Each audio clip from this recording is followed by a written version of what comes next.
ಸತ್ಯವೇದದಲ್ಲಿ ಮೊದಲ ಕುಟುಂಬವಾಗಿ ದೇವರು ಆದಾಮ್ ಮತ್ತು ಅವಳನ್ನು ಮೊದಲ ಕುಟುಂಬವಾಗಿ ದೇವರು ಆಶೀರ್ವದಿಸಿದರು. ಇವರ ಬಗ್ಗೆ ಸತ್ಯವೇದದಲ್ಲಿ ನೋಡುತ್ತೇವೆ. ಹಾಗಾದರೆ ಕುಟುಂಬವನ್ನ ಉಂಟು ಮಾಡಿದ್ದು ಯಾರು ಎಂಬುದಾಗಿ ನೋಡುವುದಾದರೆ ಅದು ದೇವರು. ಯಾವುದೋ ಒಂದು ಲೋಕ ಪ್ರಕಾರವಾಗಿ ನಡೆಯುವಂತ ಸಂಪ್ರದಾಯವಲ್ಲ ವಿವಾಹ ಎಂಬುದು, ಕುಟುಂಬ ಜೀವಿತ ಎಂಬುದು ಆಕಾಶ ಭೂಮಿಯನ್ನು ಉಂಟು ಮಾಡಿದ ದೇವರು ನಮಗೆ ಕುಟುಂಬ ಜೀವಿತವನ್ನು ಅನುಗ್ರಹಿಸಿಕೊಟ್ಟಿದ್ದಾರೆ. ಮೊದಲ ಕುಟುಂಬ ಆದಾಮ್ ಅವ್ವಳು, ಅವರಿಬ್ಬರನ್ನ ದೇವರು ಉಂಟು ಮಾಡಿ ಆಶೀರ್ವದಿಸಿ ಆ ಕುಟುಂಬವನ್ನ ಏರ್ಪಡಿಸಿ ಇಟ್ಟರು ಎಂಬುದನ್ನು ನಾವು ನೋಡುತ್ತೇವೆ. ಆದ್ದರಿಂದ ಕೆಲವು ಕಾರ್ಯಗಳನ್ನು ನಾವು ಕಲಿತುಕೊಳ್ಳಬೇಕು. ಆದಿಕಾಂಡ 1ನೇ ಅಧ್ಯಾಯ 27 ಮತ್ತು 28ನೇ ವಾಕ್ಯವನ್ನು ನೋಡಿರಿ. ಹೀಗೆ ದೇವರು ಮನುಷ್ಯನನ್ನು ತನ್ನ ಸ್ವರೂಪದಲ್ಲಿ ಉಂಟು ಮಾಡಿದರು ಎಂಬುದಾಗಿ ಇದೆ. ದೇವರು ದೇವರ ಸ್ವರೂಪದಲ್ಲಿ ಮನುಷ್ಯರನ್ನು ಉಂಟು ಮಾಡಿದರು ಎಂಬುದಾಗಿ ಇದೆ. ನಾವು ಯಾರ ಸ್ವರೂಪದಲ್ಲಿದ್ದೇವೆ? ದೇವರ ಸ್ವರೂಪದಲ್ಲಿ ಇದ್ದೇವೆ. ದೇವರ ಸ್ವರೂಪದಲ್ಲಿ ಅವನನ್ನು ಉಂಟು ಮಾಡಿದರು ಅಂದರೆ ಆದಾಮ್ ಮತ್ತು ಅವಳನ್ನು ಉಂಟು ಮಾಡಿದರು ಎಂಬುದಾಗಿ ಇದೆ.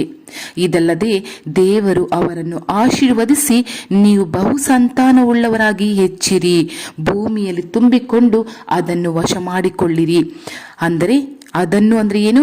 ಭೂಮಿಯಲ್ಲಿ ಇರುವುದನ್ನೆಲ್ಲವನ್ನು, ಅಂದರೆ ಸಮುದ್ರದ ಮೀನುಗಳ ಮೇಲೆಯೂ, ಆಕಾಶದ ಪಕ್ಷಿಗಳ ಮೇಲೆಯೂ, ಭೂಮಿಯಲ್ಲಿ ಚಲಿಸುವ ಎಲ್ಲಾ ಜೀವಿಗಳ ಮೇಲೆಯೂ ದೊರೆತನ ಮಾಡಿರಿ ಅಂದನು. ಮೊದಲನೆಯದಾಗಿ ದೇವರು ಒಂದು ಕುಟುಂಬವಾಗಬೇಕಾದರೆ ಏನು ಮಾಡಿದರು ಎಂದರೆ, ಅವರನ್ನು ಗಂಡು ಹೆಣ್ಣಾಗಿ ನಿರ್ಮಿಸಿ ಒಂದು ಕುಟುಂಬವಾಗಿ ಏರ್ಪಡಿಸಿ ಅವರಿಗೆ ದೊರೆತನ ಮಾಡಲಿಕ್ಕೆ ಅಧಿಕಾರವನ್ನು ಕೊಟ್ಟರು. ಅವರನ್ನು ಯಾವ ದಾಸತ್ವಕ್ಕೂ ಒಳಗಾಗಬಾರದು, ನೀವು ದೊರೆತನ ಮಾಡಬೇಕೆಂಬುದಾಗಿ ಈ ಅಧಿಕಾರವನ್ನು ಕೊಟ್ಟು ಆ ಕುಟುಂಬದಲ್ಲಿರುವಂತಹ ಆದಾಮ್ ಮತ್ತು ಅವಳಿಗೆ ಕುಟುಂಬದ ಜವಾಬ್ದಾರಿ ಅಧಿಕಾರವನ್ನು ಕೊಟ್ಟರು ದೇವರು. ಹಾಗಾದರೆ ದೇವರು ನಮ್ಮ ಕುಟುಂಬದಲ್ಲಿ ಬೇರೆ ಯಾವುದೂ ನಮ್ಮನ್ನು ದಾಸತ್ವಕ್ಕೆ ಒಳಪಡಿಸದ ಹಾಗೆ ಪಾಪಗಳು, ಪಾಪ ಕ್ರಿಯೆಗಳು, ಸೈತಾನನ ಕ್ರಿಯೆಗಳು ದಾಸತ್ವಕ್ಕೆ ಒಳಪಡಿಸದ ಹಾಗೆ ನಾವೇ ಆಳ್ವಿಕೆ ಮಾಡುವವರು ಆಗಿರಬೇಕು ಎಂಬುದಾಗಿ, ಜಯ ಹೊಂದಿದವರು ಆಗಿರಬೇಕು. ನಿಮ್ಮನ್ನು ಯಾವುದೇ ದಾಸತ್ವಕ್ಕೆ ಒಳಪಡಿಸಬಾರದು ಹಾಗೂ ಆಳ್ವಿಕೆ ಮಾಡುವವರು ಆಗಿರಬೇಕೆಂಬುದಕ್ಕಾಗಿ ದೇವರು ನಮಗೆ ಒಂದು ಅಧಿಕಾರವನ್ನು ಕೊಟ್ಟರು ಮತ್ತು ಆಶೀರ್ವದಿಸಿದರು. ದೇವರು ಅವರನ್ನ ಆಶೀರ್ವಾದ ಮಾಡಿದರು. ನಿಮ್ಮ ಕುಟುಂಬವನ್ನು ಆಶೀರ್ವದಿಸುವುದೇ ದೇವರಿಗೆ ಮೆಚ್ಚುಗೆ. ಆದಿಕಾಂಡ 2ನೇ ಅಧ್ಯಾಯ 15ನೇ ವಾಕ್ಯವನ್ನು ಓದಿದರೆ, ಯೆಹೋವ ದೇವರು ಆ ಮನುಷ್ಯನನ್ನು ಕರಕೊಂಡು ಹೋಗಿ ಏದೇನ್ ತೋಟವನ್ನು ವ್ಯವಸಾಯ ಮಾಡುವುದಕ್ಕೂ ಕಾಯುವುದಕ್ಕೂ ಅದರಲ್ಲಿ ಇಟ್ಟನು ಎಂಬುದಾಗಿ ಬರೆದಿದೆ. ದೇವರು ಅವರಿಗೆ ಜವಾಬ್ದಾರಿ ಕೊಟ್ಟರು. ಬೇರೆ ಅಧಿಕಾರ, ದೊರೆತನ, ಆಶೀರ್ವಾದವನ್ನು ಕೊಟ್ಟದ್ದು ಮಾತ್ರವಲ್ಲ, ದೇವರು ಅವನಿಗೆ ಒಂದು ಜವಾಬ್ದಾರಿಯನ್ನು ಕೂಡ ಕೊಡುತ್ತಿದ್ದಾರೆ. ಏನು ಅದು? ನೀನು ಬಂದು ಸುಮ್ಮನೆ ಇರಬಾರದು, ಸೋಮಾರಿಯಾಗಿ ಇರಬಾರದು. ಈ ತೋಟವನ್ನ, ಅಂದ್ರೆ ಯಾವ ತೋಟ? ಏದೇನ್ ತೋಟವನ್ನ ನೋಡು. ಇದನ್ನು ನೀನು ಬಂದು ವ್ಯವಸಾಯ ಮಾಡಬೇಕು ಮತ್ತು ಕಾಯಬೇಕು, ಅದಕ್ಕೆ ನೀರನ್ನು ಹಾಕಬೇಕು. ಆ ಒಂದು ಮರ ಗಿಡಗಳಿಗೆ ಏನೇನು ಬೇಕು ಅದನ್ನೆಲ್ಲವನ್ನು ನೀನು ಮಾಡಬೇಕು ಎಂಬುದಾಗಿ ಹೇಳಿದರು ದೇವರು. ಅದನ್ನು ನೀನು ಚೆನ್ನಾಗಿ ಗಮನಿಸಬೇಕು ಮತ್ತು ಪರಾಮರಿಸಬೇಕು, ನೋಡಿಕೊಳ್ಳಬೇಕು ಎಂಬುದಾಗಿ ಕೆಲಸವನ್ನು ಕೊಟ್ಟರು ಎಂಬುದನ್ನು ನೋಡುತ್ತೇವೆ. ಅದೇ ರೀತಿಯಾಗಿ ನಮ್ಮಗಳ ಮನೆಯಲ್ಲಿ ಕೂಡ ಒಂದೊಂದು ನಮ್ಮೆಲ್ಲರಿಗೂ ಕೆಲಸವನ್ನು ಕೊಟ್ಟಿದ್ದಾರೆ. ನಮ್ಮ ಮನೆಯಲ್ಲಿರುವ ನಮ್ಮ ಗಂಡಂದಿರು ಹೊರಗೆ ಹೋಗಿ ದುಡಿದು ಸಂಪಾದನೆ ಮಾಡಿ ಕುಟುಂಬವನ್ನ ಪರಂಬರಿಸಬೇಕು ಎಂಬುದಾಗಿ, ಅದೇ ಪ್ರಕಾರ ಹೆಂಡತಿ ಮನೆಯಲ್ಲಿರುವಂತಹ ಜವಾಬ್ದಾರಿಗಳಾದ ಕೆಲಸಗಳನ್ನು ಮಾಡಬೇಕು. ಮಕ್ಕಳು ಶಾಲೆಗೆ, ಸ್ಕೂಲಿಗೆ, ಕಾಲೇಜುಗಳಿಗೆ ಹೋಗಿ ಚೆನ್ನಾಗಿ ಓದಿ ತಮ್ಮ ಜವಾಬ್ದಾರಿಯನ್ನ ನೆರವೇರಿಸಬೇಕು. ಎಲ್ಲರಿಗೂ ದೇವರು ಒಂದೊಂದು ಕೆಲಸವನ್ನ ಇಟ್ಟಿದ್ದಾರೆ. ಇನ್ನೊಂದು ವಿಷಯ, ಇಲ್ಲ ರೀ, ನಾನು ಆಲ್ರೆಡಿ ರಿಟೈರ್ಡ್ ಆಗಿಬಿಟ್ಟೆ, ನನ್ನ ಮಕ್ಕಳೊಂದಿಗೆ ಮೊಮ್ಮಕ್ಕಳೊಂದಿಗೆ ನಾನು ಜಾಲಿಯಾಗಿರುತ್ತೇನೆ, ವಯಸ್ಸು ಆಗಿಬಿಟ್ಟಿತ್ತು, ಆ ರೀತಿಯಾಗಿ ತಂದೆ ತಾಯಂದಿರು ಅಥವಾ ಅತ್ತೆ ಮಾವಂದಿರು ಇಲ್ಲ ವಯಸ್ಸಾದವರು ಹೇಳುತ್ತಾ ಇದ್ದೀರಾ? ನಿಮಗೂ ದೇವರು ಕೆಲಸ ಕೊಟ್ಟಿದ್ದಾರೆ. ಏನು ಅದು? ನೀವು ಪ್ರಾರ್ಥಿಸಬೇಕು. ಪ್ರತಿಯೊಬ್ಬರಿಗೂ ನಿಮ್ಮ ಮೊಮ್ಮಕ್ಕಳೊಂದಿಗೆ ಇರಬೇಕು ಮತ್ತು ಅವರೊಂದಿಗೆ ಪ್ರಾರ್ಥಿಸಬೇಕು. ಅವರಿಗೂ ಪ್ರಾರ್ಥಿಸಲು ಕಲಿಸಬೇಕು. ಒಳ್ಳೆಯ ಕಾರ್ಯಗಳನ್ನು ಹೇಳಿಕೊಡಬೇಕು, ಸಹಾಯವಾಗಿ ಇರಬೇಕು. ನಿಮ್ಮ ಸೊಸೆಗೆ ಅಥವಾ ನಿಮ್ಮ ಮಗನಿಗೆ ಅಥವಾ ನಿಮ್ಮ ಮಗಳಿಗೆ, ನಿಮ್ಮ ಮಗನಿಗೆ, ನಿಮ್ಮ ಮೊಮ್ಮಕ್ಕಳಿಗೆ ಆ ಕುಟುಂಬದಲ್ಲಿ ನಿಮ್ಮ ಸಹಾಯ ಬೇಕು. ಸಾಧ್ಯವಾಗುವಷ್ಟು ಸಹಾಯ ಮಾಡಬೇಕು. ಸೋಮಾರಿಯಾಗಿ ಕುಳಿತುಕೊಂಡಿರುವುದಕ್ಕೆ ದೇವರು ಯಾರನ್ನೂ ಅನುಮತಿಸುವುದೂ ಇಲ್ಲ. ಟಿವಿ ನೋಡುತ್ತಾ ಅಥವಾ ಫೋನ್ನಲ್ಲಿ ಕಾಲ ಕಳೆಯುವುದಕ್ಕೆ ಹೇಳಲಿಲ್ಲ. ತೋಟವನ್ನೆಲ್ಲ ಉಂಟು ಮಾಡಿ ನೀವು ಚೆನ್ನಾಗಿ ತಿಂದು ತೃಪ್ತರಾಗಬೇಕೆಂದು ಹೇಳಿದ ದೇವರು ನೀನು ಕೆಲಸ ಮಾಡಬೇಕು ಎಂಬುದಾಗಿ ಕೂಡ ಹೇಳುತ್ತಾ ಇದ್ದಾರೆ ಆದಾಮನಿಗೆ. ಕೆಲಸ ಮಾಡದೆ ಇರುವವರು ಊಟ ಮಾಡದೆ ಇರಲಿ, ಕೆಲಸ ಮಾಡಿನೇ ಊಟ ಮಾಡಬೇಕು. ಓದು ಮುಗಿಸಿದ ಮಕ್ಕಳು ಕೆಲಸ ಹುಡುಕುತ್ತಾ ಇದ್ದೀರಾ ಎಂದರೆ ಎದುರು ನೋಡುವಂತಹ ಕೆಲಸ ಸಿಗುವಂತಹ ತನಕ ಯಾವುದಾದ್ರೂ ಒಂದು ಚಿಕ್ಕ ಕೆಲಸವನ್ನಾದರೂ ಕಂಡುಹಿಡಿದು ಮಾಡಬೇಕು. ದೇವರು ಕೊಡುತ್ತಾರೆ, ಒಂದು ಚಿಕ್ಕ ಕೆಲಸ ಆದರೂ ಕೂಡ ನಾನು ಮಾಡುತ್ತೇನೆ ಈಗ ಎಂದು ಆ ಒಂದು ಅನುಭವದಲ್ಲಿ ನೀವಿರಬೇಕು. ನೀವು ಸುಮ್ಮನೆ ಮನೆಯಲ್ಲಿ ಕೂತು ಟಿವಿ ಮತ್ತು ಫೋನ್ನಲ್ಲಿ ಕಾಲ ಕಳೆಯುವುದು ಅಲ್ಲ. 3 ವರ್ಷದಿಂದ ಕೆಲಸ ಹುಡುಕುತ್ತಾ ಇದ್ದೇನೆ, ಮನೆಯಲ್ಲೇ ಇದ್ದೇನೆ ಎಂಬುದಾಗಿ ರಾಗ ಹೇಳಬಾರದು. ಯಾವುದೇ ಕೆಲಸವನ್ನಾದರೂ ಕೂಡ ಮಾಡಬೇಕು. ನಾನು ದೇವರಿಗೋಸ್ಕರ ಒಂದು ಚಿಕ್ಕ ಕೆಲಸವನ್ನಾದರೂ ಮಾಡುತ್ತೇನೆ ಎಂಬ ಚಿಂತೆಯಿಂದ ಇರಬೇಕು. ನೀವು ಸೋಮಾರಿಯಾಗಿ ಇರಬಾರದು ಎಂಬುದಾಗಿ ದೇವರು ಗಮನ ಹರಿಸುತ್ತಾರೆ.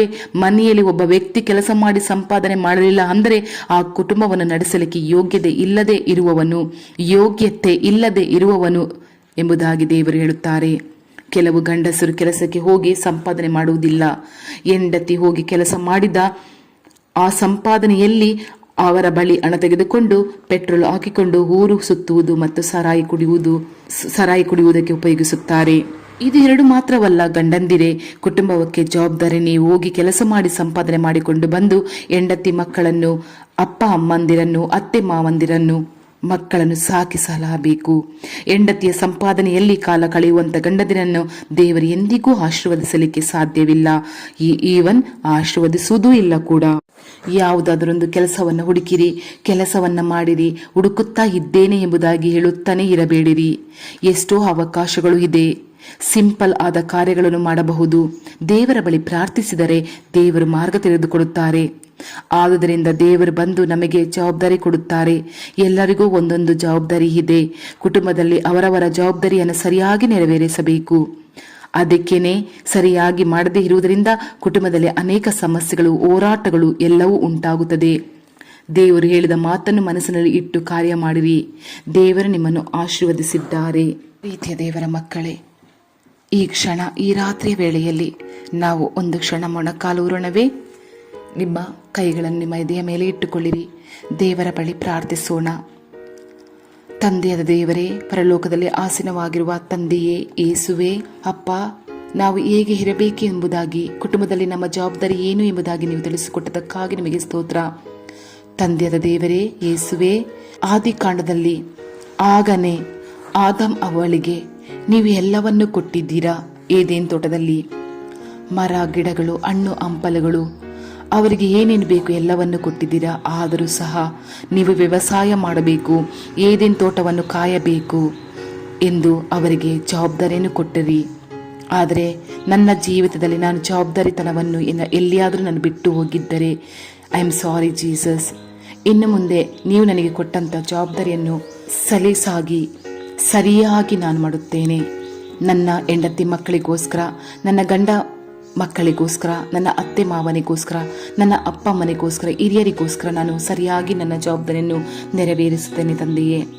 ಅಪ್ಪ, ಇಷ್ಟುವರೆಗೂ ನಾನು ಏನಾದರೂ ತಪ್ಪಾಗಿ ನಡೆದಿದ್ದರೆ, ನನ್ನ ಜವಾಬ್ದಾರಿ ನಾನು ತಪ್ಪಾಗಿ ಮಾಡಿದ್ದೇ ಆಗಿದ್ದರೆ ನನ್ನನ್ನು ಕ್ಷಮಿಸು. ನಿಮ್ಮ ರಕ್ತದಿಂದ ನನ್ನ ತೊಳೆಯಿರಿ ತಂದೆಯೇ.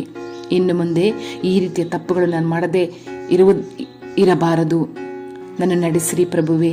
ನನಗೆ ನಿಮ್ಮ ಜ್ಞಾನದಿಂದ ತುಂಬಿಸಿರಿ ಪ್ರಭುವೇ.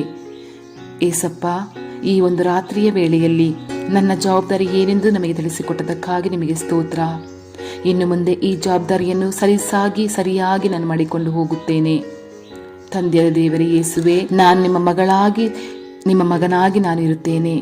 ನಿನ್ನ ಜವಾಬ್ದಾರಿ, ನೀವು ನನಗೆ ಕೊಟ್ಟಂಥ ಜವಾಬ್ದಾರಿಯಲ್ಲಿ ನಾನು ಒಳ್ಳೆ ರೀತಿಯಾಗಿ ಗಮನ ಹರಿಸಿಕೊಂಡು ಹೋಗುತ್ತೇನೆ ಅಪ್ಪ. ನನ್ನನ್ನು ಆಶೀರ್ವದಿಸಿರಿ, ನನ್ನ ಕುಟುಂಬವನ್ನು ಆಶೀರ್ವದಿಸಿರಿ, ನನ್ನ ಅಕ್ಕಪಕ್ಕದಲ್ಲಿರುವ ಜನರನ್ನು ಆಶೀರ್ವದಿಸಿರಿ. ತಂದೆಯಾದ ದೇವರೇ, ನನ್ನ ಪ್ರಾರ್ಥನೆಯನ್ನು ಆಲಿಸಿದ ದೇವರೇ, ಯೇಸುವೆ ನಿಮಗೆ ಸ್ತೋತ್ರ ಸ್ತೋತ್ರ. ಯೇಸು ಕ್ರಿಸ್ತ ನಾಮದಲ್ಲಿ ಆಮೇನ್ ಆಮೇನ್ ತಂದೆಯೇ.